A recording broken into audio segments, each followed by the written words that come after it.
Imagine standing on a battlefield, not one of swords and shields, but a battlefield within your own mind.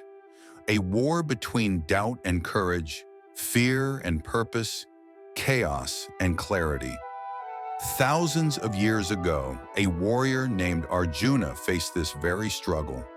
And in that moment, a timeless conversation unfolded, one that holds a hidden message, a blueprint for unlocking your inner power. Welcome to the Bhagavad Gita, a text that's not just ancient scripture, but a guide for navigating the storms of life. Today, we're diving deep into its secrets. What does it really mean? And how can it transform you? Let's find out. The Bhagavad Gita isn't just a book, it's a moment frozen in time. Picture this. Two massive armies stand ready to clash on the plains of Kurukshetra, an epic war brewing in ancient India. Arjuna, the greatest archer of his age, sits in his chariot, his bow trembling in his hands. He's not afraid of death, he's afraid of what this war means. His enemies? They're his cousins, his teachers, his friends. How do you fight when your heart is tearing itself apart? That's when Krishna, his charioteer, and, as it turns out, a divine guide, steps in. What follows is a conversation that's less about war and more about life. It's about you, me, and the battles we fight every single day. Arjuna's crisis is so relatable it hurts. He says to Krishna, "How can I do this? How can I kill the people I love? What's the point of winning if it leaves me hollow?" His hands shake, his mind spins. He's paralyzed. Ever felt that way? Maybe not on a battlefield, but in a moment where you had to choose between what's right and what's easy, where fear whispered, "Give up," but something deeper urged you to keep going. That's where the Gita begins, not with answers, but with questions. Krishna doesn't just slap a solution on Arjuna, he takes him on a journey inward. And that's where the hidden message starts to unfold. Krishna's first move is bold. He tells Arjuna, "You're grieving for something that doesn't deserve your tears." What does he mean? He's pointing to the soul. You're not this body, Krishna says. You're eternal, unchanging, beyond birth and death. Think about that for a second. We spend our lives obsessing over what's temporary, our looks, our jobs, our failures. But what if you're more than that? What if there's a part of you that's untouchable, unbreakable? This isn't just philosophy, it's power. When you realize you're not just a fragile shell, you start to stand taller. The chaos doesn't disappear, but it stops owning you. Now, Krishna doesn't stop there. He zooms in on the real enemy, not the army across the field, but the one inside Arjuna's head. The mind, Krishna says, is like a wild horse. It'll drag you through doubt, anger, and despair if you don't learn to rein it in. Sound familiar?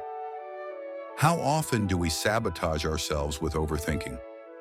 What if I fail? What if they judge me? The Gita's hidden message here is simple but brutal. Master your mind or it masters you. Inner power isn't about brute strength, it's about control. And that starts with awareness. Then comes one of the Gita's biggest ideas, Dharma. It's a Sanskrit word that's tricky to translate, but think of it as your duty, your calling, the thing you were born to do. Krishna tells Arjuna, "You're a warrior. Your dharma is to fight, not out of hate, but out of responsibility." This isn't about picking up a sword, it's about finding your place in the world. What's your dharma? Maybe it's creating, teaching, healing, or just showing up for the people you love. The Gita says, stop running from it. When you align with your purpose, that's when you tap into real strength. But here's where it gets wild. Krishna doesn't just say, do your duty and win. He says, do it without obsessing over the outcome. Wait, what?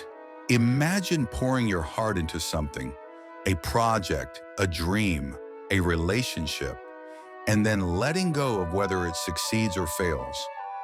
Krishna calls this nishkama karma, action without attachment. It's not apathy, it's freedom. You act because it's right, not because you need the applause. Ever notice how clinging to results drains you? The Gita's blueprint flips that. Focus on the effort, not the reward. That's inner power in action. Let's pause for a story. There's this tale from Indian lore about a young archer training under a guru. The guru points to a bird in a tree and asks, "What do you see?" The other students say, "The tree, the sky, the leaves." But the best archer, he says, "I see the bird's eye." That's it, total focus. Krishna's teaching Arjuna the same thing. Tune out the noise, the war, the guilt, the fear, distractions. Inner power comes when you lock in on what matters. What's your bird's eye right now? Now Krishna introduces something practical, yoga, not just stretching on a mat, but a way of living. He talks about balance.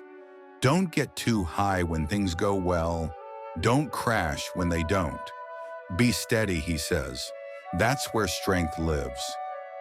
Ever met someone who seems unshakable? They've got this. The Gita's hidden message isn't about escaping life's ups and downs. It's about riding them like a wave.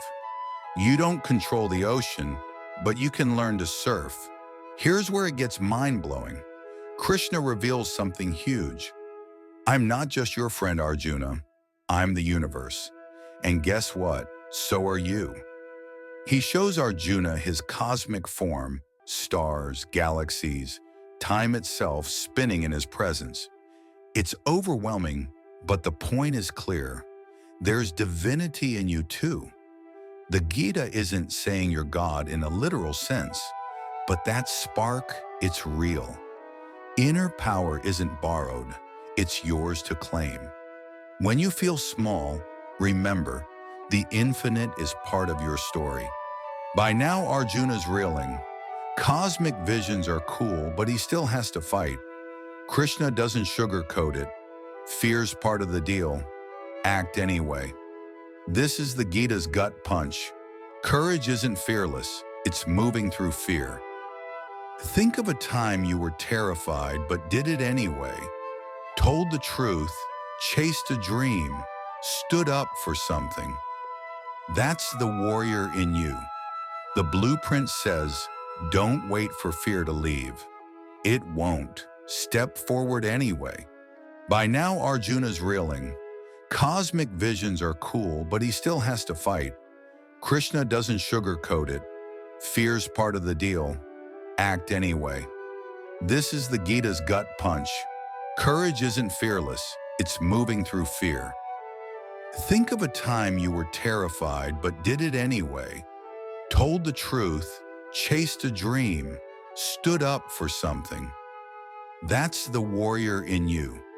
The blueprint says, don't wait for fear to leave. It won't. Step forward anyway. So how do we use this?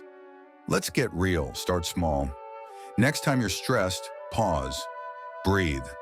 Ask, is this my body freaking out or my soul? Hint, the soul's usually calm, or when you're stuck on a choice, think, what's my dharma here? What's the right move, not the easy one? And when you work on anything, try letting go of the what-ifs. Do it because it's yours to do. These aren't quick fixes, they're habits. The Gita's power builds over time. Krishna drops another truth bomb. You don't control the results. Ouch. We hate hearing that, right? We plan, we hustle, we cling. But life, it's a wild card. The Gita says surrender, not to defeat, but to reality. You steer the chariot. The road's not yours to pave. Inner power comes when you stop fighting the universe and start working with it. Ever tried that? It's like unclenching a fist you didn't know you were holding. Toward the end, Krishna ties it all together. Life's a dance, he says. Joy, pain, victory, loss.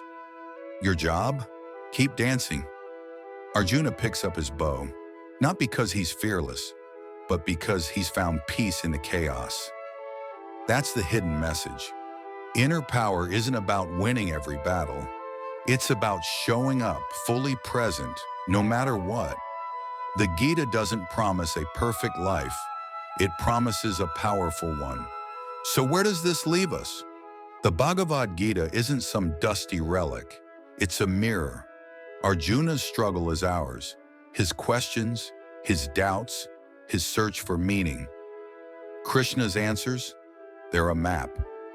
You've got a soul that's eternal, a mind you can master, a purpose to live, and a strength to claim. The battlefield's still there. Maybe it's your inbox, your relationships, your dreams, but now you've got a blueprint. What will you do with it? If this hit you, let me know in the comments. What's your battlefield right now?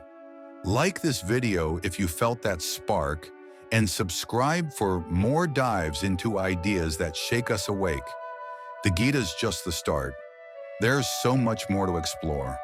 Until next time, keep seeking your inner power. The world needs it.